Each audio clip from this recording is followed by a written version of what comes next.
Bonjour à toutes, je suis Caroline Deville, je suis spécialisée dans l'accompagnement des futures mamans et des mamans à avoir une naissance, un allaitement et une maternité en douceur.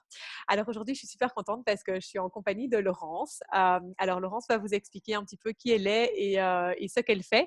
Mais dans cette interview, eh bien, vous allez vite le comprendre, nous allons parler allaitement et contraception naturelle. Alors Laurence, tout de suite, je te propose de te présenter et de nous expliquer quel est ton métier. Voilà, alors moi je suis donc Laurence et j'habite au Luxembourg. J'ai un petit garçon qui a 15 mois et je me suis formée il y a 3 ans, presque 3 ans, en Angleterre à la méthode naturelle qui s'appelle Fertility Care. Donc c'est une méthode qui permet de comprendre son cycle féminin et de savoir quand on est dans les périodes fertiles et quand on est dans les périodes infertiles. Et c'est une méthode qui est aussi extrêmement efficace, elle nous vient des États-Unis, pour tout ce qui est problème d'infertilité. Donc elle va donner aux gynécologues des clés pour comprendre quelles sont les anomalies du cycle de la femme. Donc la femme va apprendre à étudier son cycle tous les jours et ça va lui permettre ensuite de montrer son tableau au gynécologue qui va pouvoir voir des saignements anormaux, des déroulements de cycle qui ne sont pas comme la normale et qui pourraient indiquer des problèmes hormonaux ou d'autres problèmes qui doivent être soigner chirurgicalement ou enfin voilà, il y a différentes choses qui peuvent être entreprises pour restaurer la fertilité de la femme et lui permettre de tomber enceinte naturellement. Ok, d'accord. Donc, et aussi d'empêcher à la maman, à la future maman, d'avoir toute une série de batteries d'examens tout à fait inadéquats. Alors aujourd'hui, on va s'intéresser au niveau de la contraception.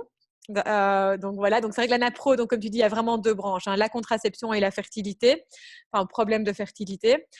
Donc aujourd'hui, dans le cadre voilà de mon activité dans l'allaitement, on va s'intéresser donc à la contraception.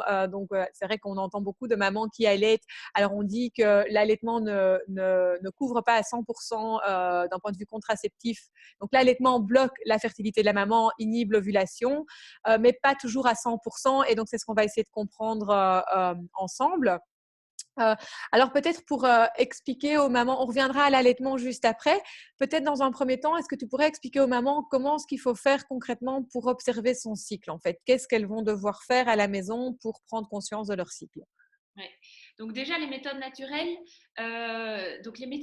déjà on peut dire qu'en fait c'est pas une vraie contraception dans le sens où on va prendre aucun moyen qui va empêcher la conception ou l'ovulation. Donc l'ovulation aura lieu chez la maman ou chez la femme. C'est juste que la femme va repérer quels sont les moments où cette ovulation a lieu et donc les moments où elle est fertile. Donc on ne va rien bloquer, c'est juste que le couple va décider de ne pas avoir d'union à ce moment-là pour ne pas favoriser de grossesse. Donc voilà, donc ça, c'est pas vraiment une contraception, Oui, c'est une régulation de naissance, une observation. En fait. tout à fait. Oui, tu as raison de le souligner parce que c'est super important. Ouais. Alors du coup, quand la femme commence à s'observer, déjà, il faut savoir qu'il existe plusieurs méthodes actuellement dans le monde. Donc il y a des méthodes qui vont se baser sur les pertes blanches. Donc les pertes blanches, ça va être le signe que les ovaires travaillent, c'est-à-dire que les ovaires préparent l'ovulation.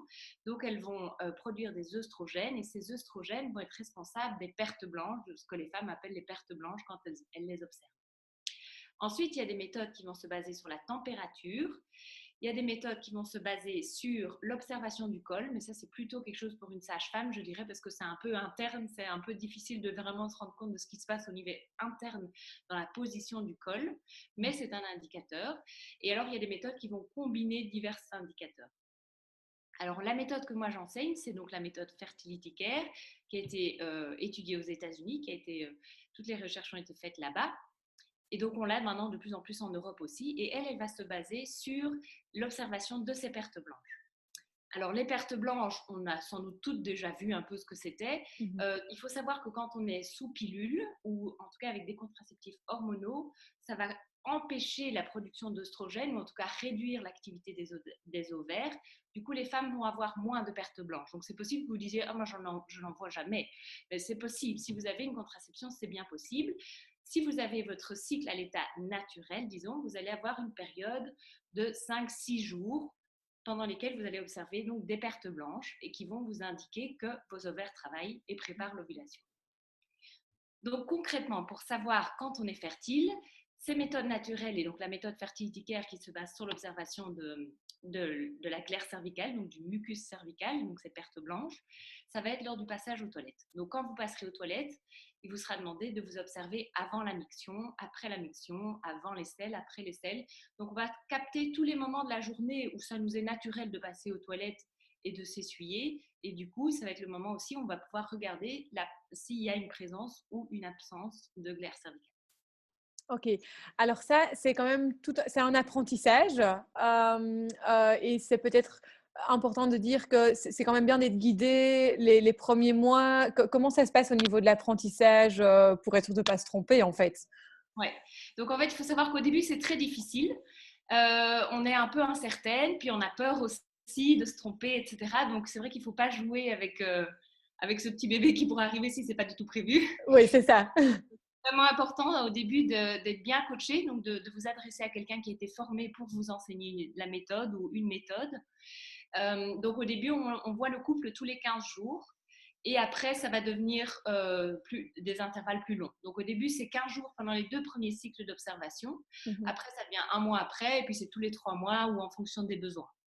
Donc OK. voilà, mais au début, c'est vraiment important que la femme puisse poser ces questions, parce que souvent, on va avoir tendance à se dire, tiens, est-ce que c'est vraiment ça que j'ai vu? Est-ce que c'est de Mmh. telle qualité? Est-ce que ça a telle caractéristique? Est-ce que c'est vraiment fertile, etc. Donc c'est vraiment important de pouvoir poser ces questions, parce que sinon, on est tout à fait inquiète et on va se dire, bah, je suis sûrement fertile. Pour être sûr, je me dis que je suis fertile, mais c'est pas possible d'être fertile pendant 30 jours. Donc, C'est ça. Est-ce que du coup, c'est possible de le faire par Skype, par exemple? C'est une bonne manière, oui, il y a moyen? donc en fait, moi, dans mon métier, je suis les couples soit des visus, donc à Luxembourg ou à Bruxelles, Mmh. ou alors je fais par Skype. En fait, comme il n'y a pas de traitement, il n'y a pas de manipulation, moi, je regarde leur tableau et on discute de ce qu'elles ont vu. OK, d'accord, super. Alors c'est vrai que maintenant peut-être on va, se diriger un petit peu vers l'allaitement, hein. Alors donc c'est vrai que bon, nous en tant que conseillère en allaitement, médecin, on dit que, alors en tout cas les études scientifiques il y a eu plusieurs études scientifiques, qui disent que bon, si la maman allaite, avec un espace-temps de moins de 3 heures en journée et de moins de 5 heures pendant la nuit, l'ovulation est bloquée. Et les études scientifiques que cette méthode-là, elle est valable à 90, parfois c'est 98%, parfois 99%, et il y en a même qu'on prouvait qu'on était vraiment, dans certaines tribus, c'était vraiment à 100% parce que le bébé était tout le temps avec la maman, et que un bébé qui tète vraiment tout le temps avec des espaces-temps très très réduits, ben là la maman en fait l'ovulation est tout à fait bloquée par l'allaitement. Bon alors c'est vrai que de nos jours,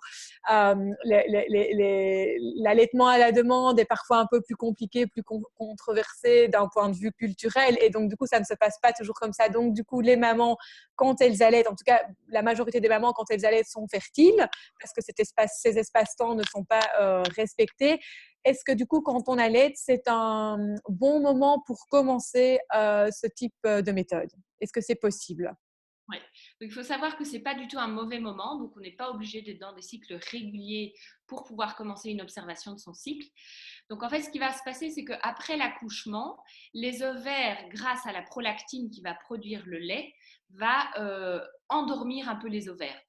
Donc, on a vu dans les recherches qui ont été faites que les 56 premiers jours, donc les 2 premiers mois, les 8 premières semaines après l'accouchement, sont infertiles, pour autant que la maman allaite son bébé toutes les 6 heures. Enfin, le laps de temps ne peut pas être plus long que 6 heures, max.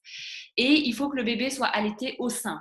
C'est-à-dire que si on tire son lait et puis qu'on part en vadrouille et qu'on donne son lait au papa pour le donner au bébé, là, c'est foutu. Donc, c'est vraiment à partir du moment où la maman, au minimum toutes les 6 heures, allaite son bébé au sein, qu'on peut compter sur ces 56 premiers jours qui sont infertiles. Infertiles. Oui. À partir de là, la prolactine, bah, elle sera toujours présente dans le corps, etc. Mmh. Mais il y a quand même un laps de temps suffisant depuis l'accouchement pour que les ovaires reprennent le dessus par rapport à la prolactine. Donc, en fait, il faut savoir qu'on est toutes très différentes par rapport à ce seuil de prolactine qu'il nous faut pour endormir les ovaires, et que donc, de manière générale, après 56 jours, toutes les mamans doivent reprendre une observation régulière et voir si progressivement les ovaires reprennent leur travail, produisent les œstrogènes et donc sont en train de préparer la prochaine ovulation. Ok, donc ça veut dire que même après 56 jours, même si la maman continue l'allaitement à la demande avec des tétées vraiment très régulières, la maman est potentiellement fertile. Oui, c'est ça. D'accord, Ouais. ok. Ok, Ouais. ok, donc ça c'est super intéressant. Donc du coup, une maman qui allaite, quel suivi est-ce que tu conseilles? Tu vas faire un suivi, le même suivi qu'une maman qui n'allaite pas, ou bien est-ce que ça va être un suivi peut-être un petit peu plus rapproché, un peu plus longtemps? Je ne sais pas. En fait, ce sera pareil. Donc, une maman qui allaite, il faut savoir que donc il y a un tiers des femmes qui, après leur accouchement, vont avoir un cycle un peu plus difficile à analyser du fait que le col de l'utérus va être un peu irrité par l'accouchement. Donc, Mhm. le fait qu'il y ait eu l'accouchement, le passage du bébé, certaines cellules du col peuvent être vers l'extérieur, donc vers le vagin, et donc être irritées par l'acidité du vagin, ce qui va faire qu'elles vont sécréter beaucoup, beaucoup, beaucoup. Et donc, on va devoir distinguer avec elles ce qui est lié à leur fertilité et ce qui est simplement lié au fait que leur col est irrité et donc sécrète. Donc ça, c'est déjà important, mais il faut savoir que 2 tiers des femmes ont un profil sec. Donc, ça va être très facile. La plupart du temps, elles vont être sèches, elles ne Ouais. verront rien. Et puis, progressivement, elles verront un petit peu de choses. Et puis, progressivement, ça va être beaucoup plus fréquent. Et elles vont voir une glaire qui va vraiment ressembler à ce qu'elles voyaient avant, ou bien qu'elles n'ont jamais repéré, mais qu'on va leur expliquer. Et elles vont pouvoir voir que la glaire va s'étirer, que la glaire va être transparente, qu'elle va donner une sensation lubrifiante. Et alors, ce qui est intéressant aussi de se dire, c'est que parfois on peut se dire un peu, oulala, Berk, je vais pas commencer à analyser tout ça et tout. Mais en fait, c'est quand même intéressant, ça on fait toujours quand on voit les couples au tout début, c'est qu'on leur réexplique toute la physiologie du corps, donc aussi bien chez l'homme et chez la femme. Et en fait, on comprend que donc ce mucus cervical, même si au début il nous paraît un peu étonnant, en fait, c'est ça qui nous permet d'être enceinte et qui est en fait un mécanisme super bien foutu. Mhm. Sinon, on devait juste se baser sur la vie de l'ovule, donc l'ovule qui va être ovulé éjecté le jour de l'ovulation, il vit 24 heures. Donc, si on Ouais. devait se baser juste sur cette fenêtre de fertilité de 24 heures, personne ne tomberait enceinte, ou presque pas. Donc, c'est le fait qu'on ait ce mucus cervical qui fait que les spermatozoïdes vont être maintenus en vie dans le corps de la maman pendant quelques jours jusqu'à ce que l'ovule soit libéré. Et donc, à ce moment-là, la conception sera possible, même s'il n'y a pas eu d'union juste avant ou juste après l'ovulation. Oui, c'est ça. Alors, juste peut-être deux petites précisions. Quand tu dis sèche, ça veut dire qu'il n'y a pas de glaire, hein. La maman, c'est ça, hein, elle est sèche, elle n'observe aucune glaire. Et alors, la deuxième petite chose que je voulais dire, eh bien, je ne sais plus. C'est pas grave, ça va revenir. Alors, peut-être j'avais une dernière question pour toi. On en avait discuté quand on s'est vu récemment ensemble. Les premières règles, en tout cas, on va plutôt dire les premières pertes de sang, les premières pertes de sang après une naissance. Alors, on n'a pas toujours ovulé en fait. C'est ça. En fait, toutes les femmes ne vont pas forcément ovuler avant leur première règle. Donc, en fait, ce qu'on appelle le retour de couche, on a tendance à penser qu'on a ovulé avant, puisque sinon, il n'y aurait pas de règle. Mais il est tout à fait possible que le corps n'ait pas réussi à ovuler. Les ovaires étant, comme je vous disais, un peu endormis, il est possible qu'il n'ait pas vraiment réussi à ovuler avant cette première évacuation, cette première régénération de l'endomètre. Donc, en fait, il y aura un tiers des femmes qui va ovuler avant cette première ovulation et 2 tiers qui ne va pas ovuler. Ceci dit, c'est qu'on ne sait jamais dans quelle catégorie on sera et ça peut changer d'une naissance à l'autre. Donc, il est toujours nécessaire, après les 56 jours d'allaitement complet, d'avoir repris l'observation pour voir si chez nous, il y a quelque chose qui se déclenche. D'accord, ok. Bon, mais en tout cas, Laurent, je te remercie beaucoup pour toutes ces précisions bien précieuses et super instructives. Donc voilà, je vais mettre en dessous de la vidéo tes coordonnées, comme ça, si des futures mamans, des mamans veulent te contacter, au moins elles ont ton contact. Mais voilà, je te remercie vraiment beaucoup pour toutes ces informations vraiment super. Voilà, j'espère que, je ne sais pas si tu as encore quelque chose à rajouter. Voilà, j'espère que cette interview eh bien, vous aura plu et donc n'hésitez pas à nous contacter si vous avez plus une question, soit observation du cycle naturel pour Laurence ou bien pour moi, si vous voulez préparer une future naissance ou bien un futur allaitement ou bien si vous avez des difficultés après la naissance de votre bébé, eh bien, vous pouvez également me contacter. À très bientôt. À bientôt.